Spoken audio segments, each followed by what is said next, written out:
Good evening, everybody. Hello. Hi. We're here now. Next to me is Chris. And maybe for the people who don't know me yet, I will give a little introduction and then we'll go further about the theme of the webinar. Yeah. My name is Briony. I'm a trainer in quantum thinking. Before I was an innovator in education. I still am, but not practicing so much at this moment. But I'm more in education in quantum thinking, and training entrepreneurs and people from companies to think unlimited, to think out of the box. And before I was coaching starting entrepreneurs to set up their business. And what I noticed is that a lot of people have problems with thinking flexible, using their intuition, social emotional skills. And because of that, I thought I have to start with children. And when I started with children, I saw, you could do there already so much. So I give a lot of trainings for children, for parents, for teachers. Then I started events, created events where the biggest event was one with 3,000 visitors, a festival where all kind of new ways of thinking and training and education was gathered. And then I started a school. Primary school, I founded a school and I was for 5 years director. And after that, I felt like the urge to also work on a business level and to work with people and everything I've learned during all those years to translate it into normal language for adults. So, and that's how I started Business Academy. And now it's moving more towards not only entrepreneurs, but also corporate organizations in general who want to apply what is quantum thinking. And in one of this, I think a few weeks ago, like in the beginning of January, I got to know Chris, and he has such a special passion, a big heart for, he will tell it himself, a very special animal. And it's something special about Chris because like his whole energy resonates with this animal, and he doesn't know really why it is his passion, but it is. And what you see when people really follow their passion, then something, miracles happen towards a certain goal. And I also experienced myself. I have the passion for education and to change education worldwide. And there were some projects I started, like a school. Everybody said, no, it's not possible to found it yourself. And like legislation is so difficult, but still I had the passion in myself and I found ways and creative solutions. And every time it was like, oh no, it's not possible. And then a new way was opening. And you become so strong by getting through all those kind of battles. And I think you can also admit that you also have felt this in your life. If you follow your passion, you also get challenges. And and you have to overcome them. You have to overcome them, but maybe we have to tell you what your passion is exactly. Yeah, but it might be good also to introduce myself a little bit. My name is Chris Slappendel.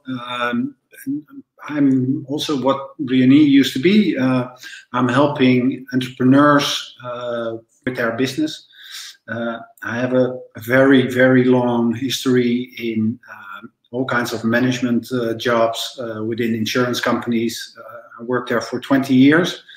And after like 20 years, when I was, I don't know, around my 40s, I became a freelancer and I started to help companies, bigger companies, with better ways to treat customers, which was very interesting for me at the time.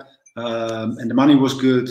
But in 2012, something changed. My whole life, I'm really fond of tigers, the animal that I really love. And in 2012, something like really changed in my behavior. And not only my behavior, but it was just mind-blowing experience that I needed to do really something to change how people act with tigers. It has to do with awareness. I realized at that time, and the start was really like I wanted to go on a holiday. Can you imagine? I wanted to go on a holiday and to see tigers. Mm-hmm. I didn't know anything about tigers. I was just flabbergasted by the beauty of tigers, but I didn't know anything. And while I was investigating my trip into Thailand or India to see a tiger, I started reading more and more about tigers, and what I read was just awful and terrible. And I never realized what was happening with tigers and what happened with tigers. And at that moment, I realized I need to do something. And at that point of time, I didn't know what I wanted to do, but I just felt the urge to do something. And for me, that was like a life-changing moment, because from that moment on, my life completely changed into another level or direction. It changed completely. Yeah.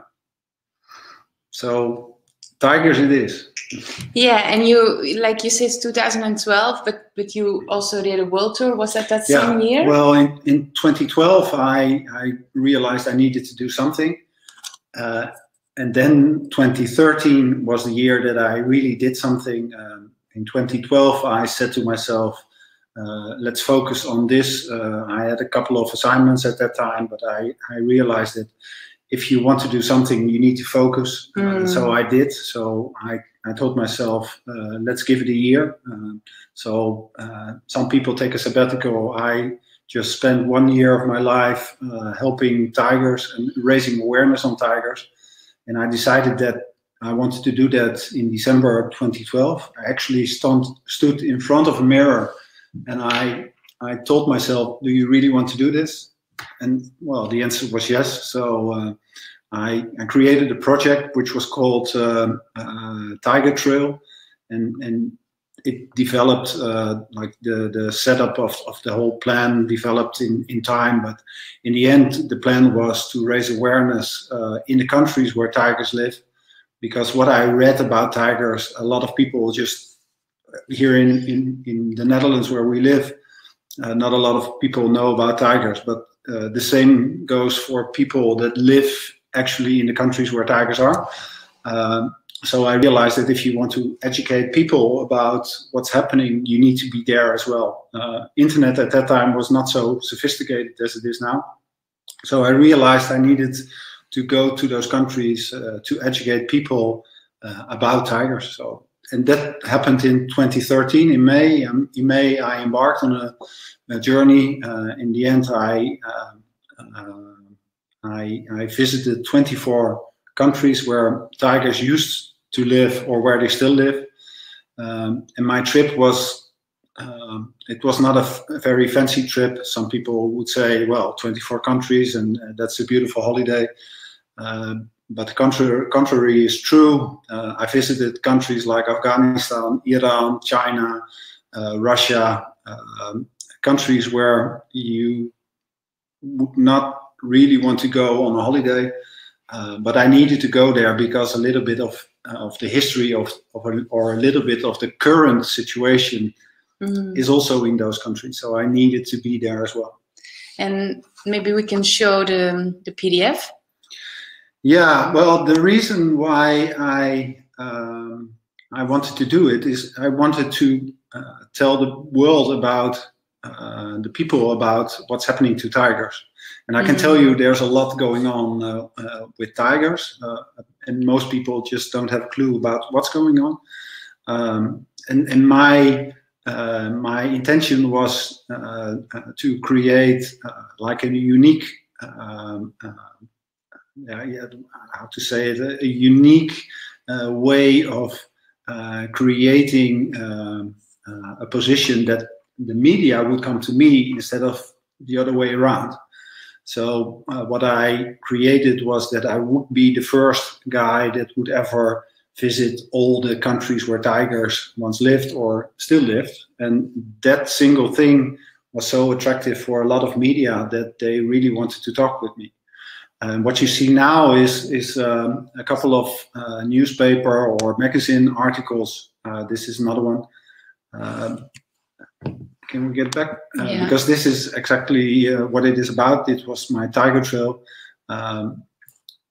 What I did was actually quite simple. I visited the country and learned about what was happening to tigers or what happened with tigers.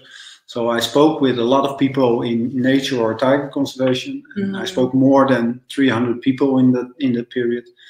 And what I did, I learned, besides the knowledge I already had, but I learned so much about what was happening with tigers that I could use that information when, after meeting all those people, I could use that information to talk with journalists. And I could tell journalists from almost firsthand what was happening with tigers. And the journalists, not all journalists, but most of the journalists I spoke, they were all like, what's happening? I didn't know that.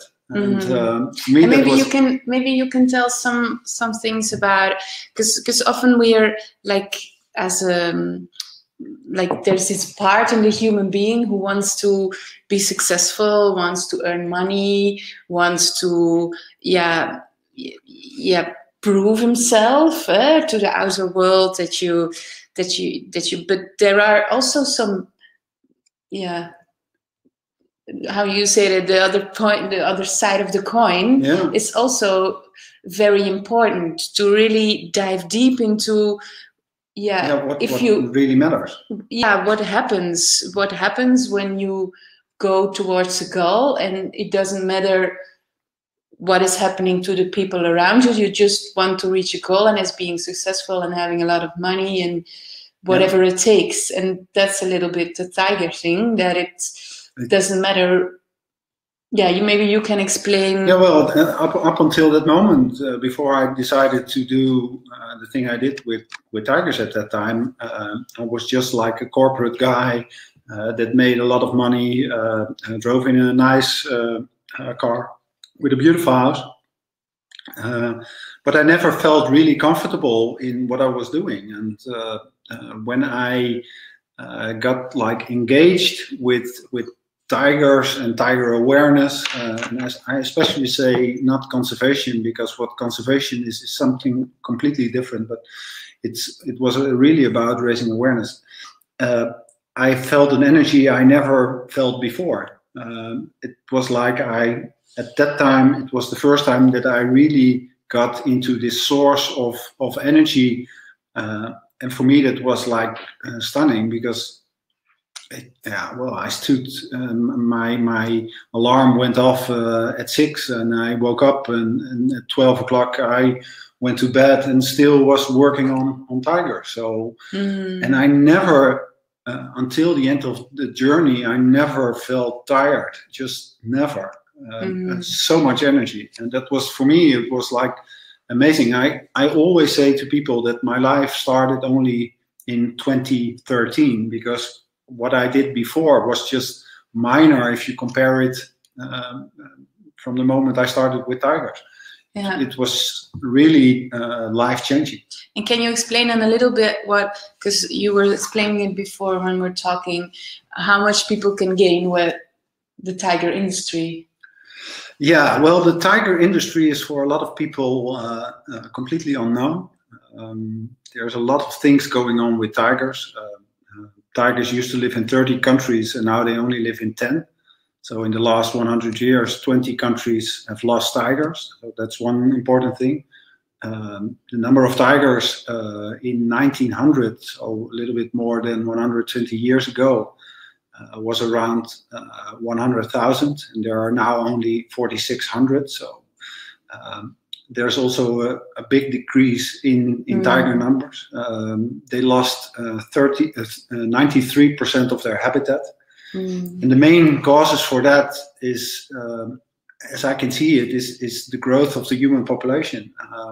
More and more people live on this planet, and they all need food, they all need a place to live, So the natural world really sacrificed a lot for the increase in the human population. And what we see is that there's a lot of money involved.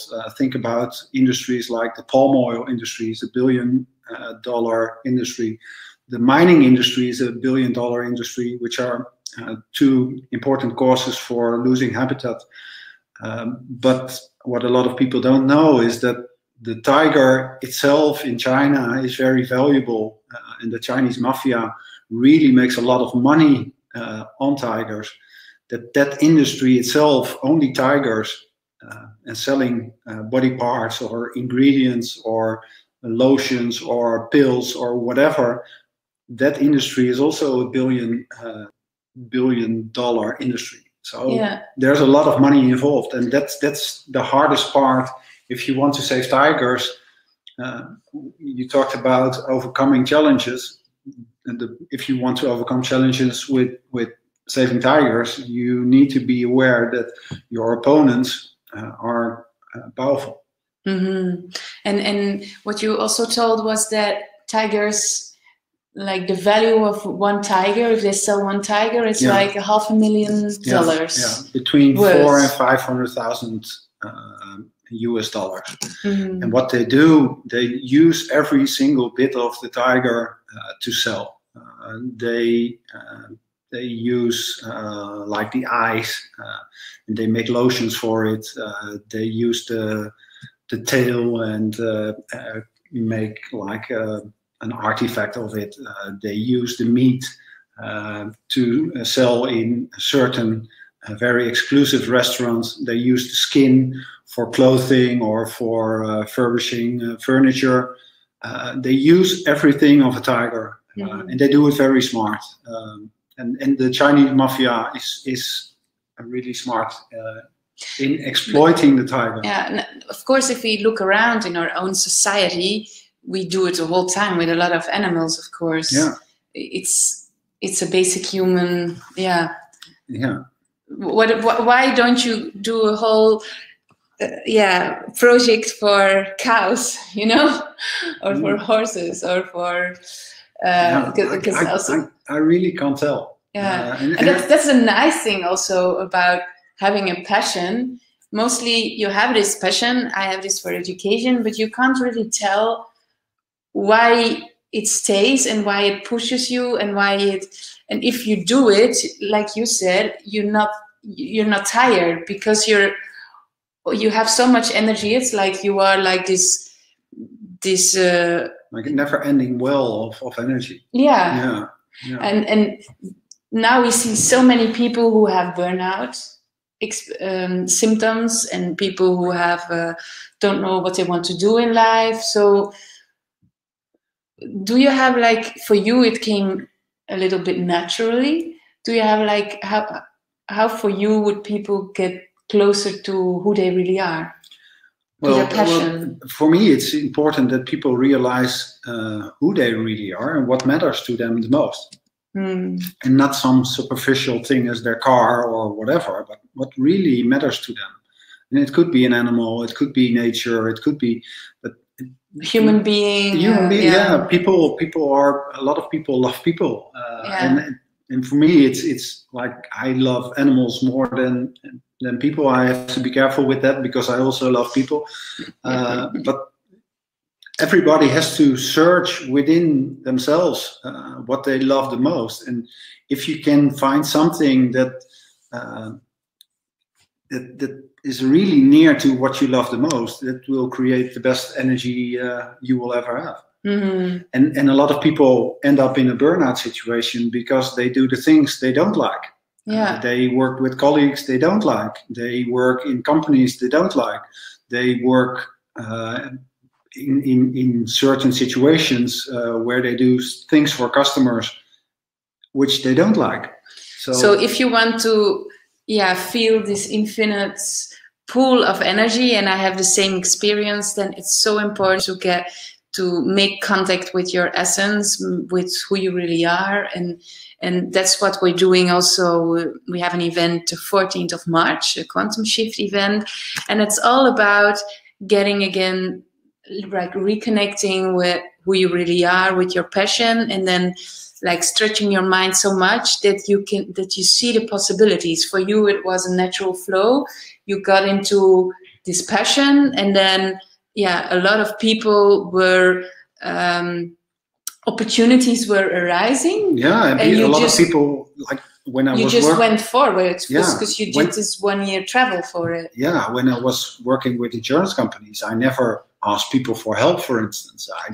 It was just not done to ask for help. It was like a sign of weakness. So you never ask for help. And when I did when I started with my Tiger project, a lot of people came to me and offered their help. And for me, that was like, what's happening here? Because I never realized that. But that's also, if you really want something, people recognize that and they want you to be successful, and they will help you with that. Yeah, that was for me like a quantum experience. Yeah, I felt the same when I launched the school. So many people wanted to help. Or when I launched events, there's so many people who feel connected with the dream and really want to make a change. So if you feel like this strong desire in yourself to change something for humanity or for the animals, for nature, for the planet, then people will feel connected with it, and you always can find people who want to help you. And that has nothing to do with having a lot of budget and I need first funds to change this or that. Yeah, that's nice, but also without that, you have so many people around you who could contribute and who want to contribute for a good cause. I can give an example right now. In September, and we all don't have any money, but in September we started a foundation. We established a foundation. It's called the Wildlife Advocates Foundation. And what we want to achieve with that foundation is to help animals that are really in a troublesome, sometimes horrific situation in Argentina or in South America. And we want to, get them into a place where they can be an animal again. But if we want to be successful, we need to create something that that can get those animals out of like zoos or trains or whatever where they are, and we need to get them into Africa. And we talked about money. Sometimes it's nice to have a little bit of money, but sometimes it's also about creating situations. So, for instance, we started to work with a tiger which was in a closed-down zoo in Buenos Aires in Argentina, and we really wanted to get the tiger into like a sanctuary in South Africa where it has a lot of space, where it has care, where it has enough food and proper food. So we had to get her out, but we also needed a lot of money for that. Let's say that it's a coincidence, but I don't believe that it's a coincidence. But at the same time, one of the co-founders of the foundation got a call from a production company who is the production company for one of the Dutch celebrities. And they're doing an item which is very successful in Holland about Dutch people in Argentina. And they wanted her to be a part of the show. And long story short, she took them. It's a man and husband. She took them to the zoo, and they got really like affected by what they were seeing. And he was in the plane next to the director of the zoo, and they talked with each other. We got in touch with the director of the zoo, and he offered his help. And with all the help we already got, and this help, we were able to get the tiger from that zoo within a week, and got the tiger into a sanctuary in South Africa, which was fantastic. Which was also a miracle. Within a week. People wanted to help. Yeah, just because you come out with your passion and you follow it, you follow your dream. Yeah, possibilities arise. And and if you, I see time is also over. But anyway, the 14th of March, we have a Quantum Shift event, and Chris will also be there. Yeah. So you can meet him, you can talk about tigers, of course, maybe contribute or work together. And if you if you come to the event, then part of your ticket will be funded, will be also donated to the Tiger course. So anyway, you're helping it. Yeah, that would be great. So please come on. So there can be even more tigers saved. And I have it here. Sorry, I was clicking a little bit to get the right slides. Oh no, I thought I could get, because I only need the end. And how to get... I'm sorry, very sorry. If you want to see our previous webinar, which were about the topic you're seeing now, you can watch to... like a speed course. Yeah.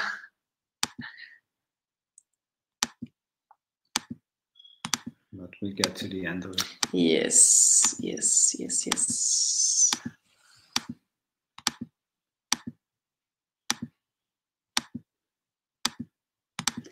We're there. Okay, so the 14th of March, we have an event, and it's about creating your future more effortless. And it's like it's not that you're not putting no effort in it, but it feels more effortless. You're not getting a burnout from it. You're getting energy from doing what really what truly is right for you, for your heart, for everything you are. For me, it's tigers, and for everybody else, it's something different.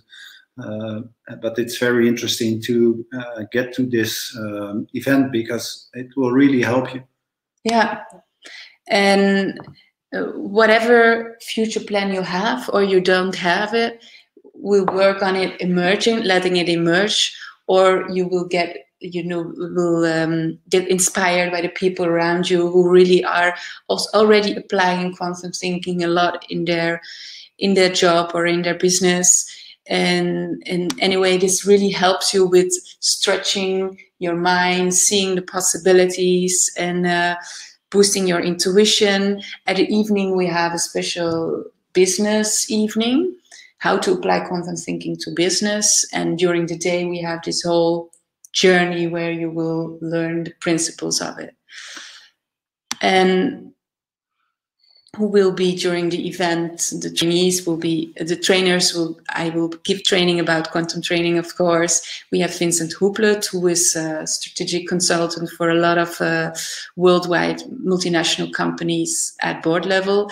And as he also helps, for example, Google at board level. We have Paul Flapper, who is a coach, who's a corporate coach for a lot of and he also does horse coaching, what's a very special tool and very successful to really get contact with who you really are. You also did it. Yeah. It goes down deep in what you really are and how you can create even more energy to get your passion into results, because that's also what matters. Passion is beautiful and gives you a lot of energy, but it gives you even more energy to get results out of it. Yeah, that's true. And we have Miranda. She's our business coach who organizes retreats to several countries. That's her passion. Winston is a bit international public speaker, and Henk, he has a publicity agency, and he is very creative, out of the box, and very funny. So he is our animator during the events. But if you book now tickets on educatethefuturenow.com/shift, you get a €50 reduction if you book before the 17th of February. If you book a live stream ticket, it's €129 minus 50. The live training will be €249 minus 50 is €199, and €299 if you also want to attend the business training in the evening. So it will be a lovely, beautiful event, and there will be live music also. So it will be just like a party. With delicious food, I can tell you. Yeah. We had a very special meeting today. Extraordinary. Yeah. Extraordinary. Food with love. Food with love, yeah. Okay, so thank you very much for watching. And anyway, if you cannot attend in the Netherlands, you can of course attend by live stream. You will not get the food, but you will see the people eating the food. So that's also very nice. And thank you very much for watching, and we'll keep you updated. Thank you.